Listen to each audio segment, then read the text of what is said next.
ಒಳ ಮೀಸಲಾತಿ ಅಂತೇಳಿ ಸುಮಾರು ಒಂದು ಸಮಾಜದ ವ್ಯಕ್ತಿಗಳು, ಒಂದು ಗಣ್ಯ ವ್ಯಕ್ತಿಗಳ ಥರ ಒಂದು ಲೀಡರ್ಸ್ ಏನಿವತ್ತು 30 ವರ್ಷಗಳಿಂದ ಸತತವಾಗಿ ನಿರಂತರವಾಗಿ ಧರಣಿಗಳು, ಪಿಕೆಟಿಂಗ್ಗಳು, ಹೋರಾಟಗಳು ನಮ್ಮ ಮಾದಿಗ ಸಮಾಜದ ಲೀಡರ್ಸು ಸತ್ತೋಗಿದ್ದಾರೆ. ಆದ್ರೂ ಈ ಸರ್ಕಾರ ಏನು ಮಾಡಿದೆ, 17% ಅಂತೇಳಿ ಮಾಡಿಬಿಟ್ಟು ಇವತ್ತು 18% ಅಂತ ಮೀಸಲಾತಿ ಕೊಡ್ತಾ ಇದ್ದಾರೆ. ಆದ್ರೂ ಕೊಡ್ರಿ ಅಂತ ಹೇಳಿದ್ರು ನಾವು ಅದನ್ನು ಮೀನಾಮೇಷ ಎಳಿತಾ ಇದ್ದಾರೆ. ಇವತ್ತು ರಾಜ್ಯ ಸರ್ಕಾರ ಒಂದು ಪ್ರಣಾಳಿಕೆ ಬಿಟ್ಟು ನಿಮ್ಮ ಫಸ್ಟು ನಮ್ಮದು ಸರ್ಕಾರ ಬಂದರೆ ನೀವೆಲ್ಲ ಓಟ್ಗಳು ಹಾಕ್ರಿ, ನಿಮಗೆ ಒಂದು ಮೀಸಲಾತಿ ಕೊಡ್ತೀವಿ ಅಂತ ಹೇಳಿರ್ತಕ್ಕಂಥ ಸರ್ಕಾರ ಇವತ್ತು ಮೀನಾಮೇಷ ಎಳಿತಾ ಇದೆ. ಮೊದಲು ಇವತ್ತೇನು ನಾವು ಇವಾಗ 12ನೇ ತಾರೀಕು ಫ್ರೀಡಮ್ ಪಾರ್ಕಲ್ಲಿ ಸುಮಾರು ಜಿಲ್ಲೆ, ಕರ್ನಾಟಕ ರಾಜ್ಯದಂಥ 30 ಜಿಲ್ಲೆಗಳಿಂದ ಜನಗಳು ಬರ್ತಾ ಇದ್ದಾರೆ. ಆ ಒಂದು ಕಾರ್ಯಕ್ರಮಕ್ಕೆ, ಆ ಒಂದು ಪಿಕೆಟಿಂಗ್ ಧರಣಿ ಕಾರ್ಯಕ್ರಮಕ್ಕೆ ಚಿಕ್ಕಬಳ್ಳಾಪುರದಿಂದ ನಾವು ಮಹಾನಾಯಕ ಡಾಕ್ಟರ್ ಬಿ ಆರ್ ಅಂಬೇಡ್ಕರ್ ಸೇನೆಯಿಂದ ನಾವು 106 ಕಾರ್ಯಕರ್ತರು ಭಾಗವಹಿಸೋದಕ್ಕೆ ನಾವು ಇಷ್ಟಪಡ್ತೀವಿ.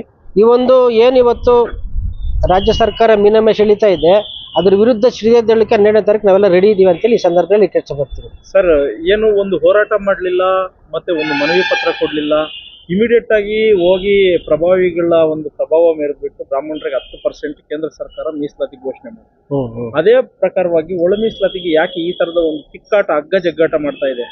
ಸರ್, ಈಗ ನಾವು ರಾಜಕಾರಣದಲ್ಲಿಲ್ಲ, ನಮ್ಮ ಒಂದು ಹಣಬಲ ಇಲ್ಲ, ನಮಗೆ ಜಾತಿ ಬಲ ಇಲ್ಲ. ಆವತ್ತಿಂದ ಅಸ್ಪೃಶ್ಯತೆ ನಿವಾರಣೆ ಥರನೇ ಅಸ್ಪೃಶ್ಯ ಥರನೇ ನೋಡ್ತಾ ಇದ್ದಾರೆ ಈ ಒಂದು ಸರ್ಕಾರಗಳು, ಯಾವುದೇ ಸರ್ಕಾರ ಇರ್ಬೋದು. ಇವತ್ತು ನೀವೇನು 10% ಹೇಳಿದ್ರೆ ಅವರು ಹೋರಾಟನೇ ಮಾಡಿಲ್ಲ.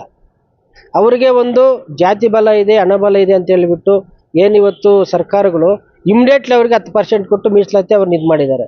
ನಾವು ಸುಮಾರು ನಮ್ಮ ಲೀಡರ್ಗಳು ಕಾರ್ಯಕ್ರಮ ಬರೋವಾಗಿರ್ಬೋದು, ಬೇರೆ ವಿಚಾರಗಳಿರ್ಬೋದು ಸತ್ತೋಗಿದ್ದಾರೆ. ಅಂಥವ್ರಿಗಾದ್ರೂ ಇದುವರೆಗೂ ಮೀಸಲಾತಿ ಮಾಡಿಲ್ಲ.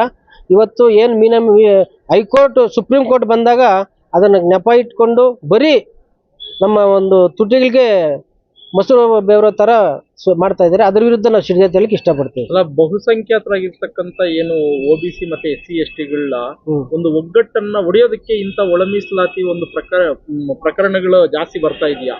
ಯಾಕಂದ್ರೆ ಬಹುಸಂಖ್ಯಾತರಲ್ಲಿರೋ 3% ಇರ್ತಕ್ಕಂಥ ಬ್ರಾಹ್ಮಣರಿಗೆ 10% ಕೊಟ್ಟು 97% ಇರ್ತಕ್ಕಂಥವ್ರಿಗೆ ಕಡಿಮೆ ಕೊಡ್ತಾ ಇದೆ ಅಂತಂದ್ರೆ ಯಾವ ರೀತಿ ಸಮರ್ಥನೆ ಮಾಡ್ತಾರೆ? ಸರ್, ಈಗ ನಾನೇನು ವಿಷಯ ಹೇಳಿದೆ ಇವಾಗ ನಾವು ಹೋರಾಟ ಏನೋ ಒಂದು ದಲಿತರು ಅಂತ ನಾವು ಗುರುತಿಸ್ಕೊಂಡಿದ್ದೀವಿ. ಬಡವರು ನಾವೇನೇ ಒಂದು ಹಕ್ಕು ಪಡೆದ್ರೂ ಒಂದು ಹೋರಾಟದ ಮುಖಾಂತರ ನಮ್ಮ ಹಕ್ಕನ್ನು ಗಟ್ಟಿಸ್ಕೊಬೇಕಾಗಿದೆ. ಅದು ನಮ್ಮ ದುರ್ದೈವ. ಸಿದ್ದರಾಮಯ್ಯವರು ಅಹಿಂದ ಅಂತ ಹೇಳ್ಕೊಂಡು ಅಧಿಕಾರಕ್ಕೆ ಬಂದರು. ಇವತ್ತು ಅಹಿಂದ, ಅಲ್ಪಸಂಖ್ಯಾತರು, ಹಿಂದುಳಿದ ದಲಿತರಿಗೆ ಏನು ಮಾಡ್ತಾ ಇಲ್ಲ. ಇವತ್ತು ನಮ್ಮ ಗ್ಯಾರಂಟಿ ಯೋಜನೆಗಳು ನೋಡ್ಬೋದು. ಗ್ಯಾರಂಟಿ ಯೋಜನೆಗಳು ನಮ್ಮ SC STಗೆ ಒಂದು ಪ್ರೋಗ್ರಾಮ್ ಇಲ್ಲ, ಇವತ್ತು ಒಂದು ಕಾರ್ಯಕ್ರಮ ಇಲ್ಲ, ಯಾವುದ್ರಲ್ಲೂ ನಮ್ಮ ಜೀರೋನೇ. ಅದರ ವಿರುದ್ಧ ನಾವು ಸಿಡಿದಕ್ಕೆ ರೆಡಿ ಇದೀವಿ ಅಂತೇಳಿ ಈ ಸಂದರ್ಭದಲ್ಲಿ ಇಷ್ಟಪಡ್ತೀನಿ.